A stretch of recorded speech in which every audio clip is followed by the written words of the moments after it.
ভুল বলতেছি না তো? কিন্তু সন্তানকে নিয়ে দুনিয়াতে একই ঘরে থাকার স্বপ্ন দেখলেও আমরা কি সন্তানকে সাথে নিয়ে জান্নাতে থাকার স্বপ্ন দেখি?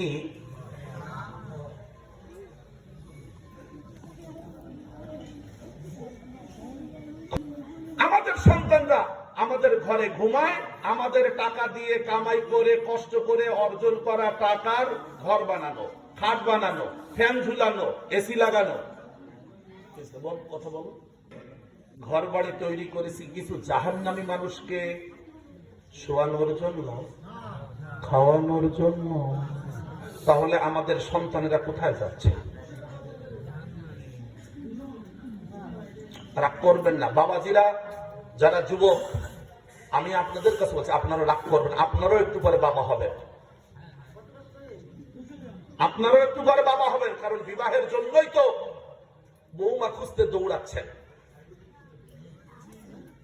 বৌমা খুঁজার জন্য রাস্তায় দৌড়ান। মসজিদে আসার সময় পান না, যদি ফার্স্টে যদি আমার বৌমা চলে যায় সেই জন্য মসজিদে ঢোকেন না। আপনিও তো বাবা হওয়ার জন্য ব্যস্ত। আপনি কি আপনার সন্তানকে নিয়ে জান্নাতে থাকার স্বপ্ন দেখেন নাকি অন্য কোথাও? এটা হলো আজকের আলোচনার মূল পয়েন্ট। চলুন আমি আপনাদের সামনে এইবার আর একটা বিষয়ে কথা বলবো। আল্লাহ তাআলা দুনিয়াতে আমরা যত মানুষ আছি সবাইকে একটা পরিচয়ে সবাইকে একত্রিত করেছেন। এই পরিচয়ের বাইরে আমরা কেউ নেই। পরিচয়টা হলো আমরা সবাই শ্রমিক,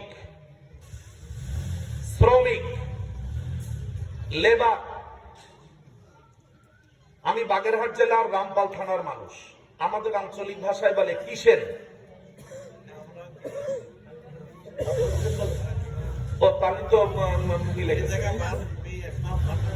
আলহামদুলিল্লাহ।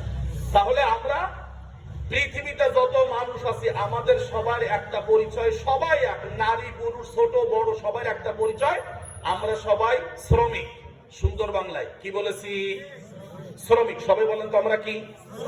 সবাই বলেন আমরা না, আমরা শ্রমিক বলেন। আমি শ্রমিক বলেন, সবাই বলেন আমি। আমি তো বলিনি, আল্লাহ বলেছেন, আমি বলতেছি। আমরা যে শ্রমিক, আমাদের কাজ হলো শ্রম দিতেই হবে। শ্রম না দিলে আমরা বেঁচে থাকতে পারবো না। যতক্ষণ বেঁচে থাকতে হবে আমাদের শ্রম দিতেই হবে। এটি হলো আমাদের সৃষ্টিগত বৈশিষ্ট্য।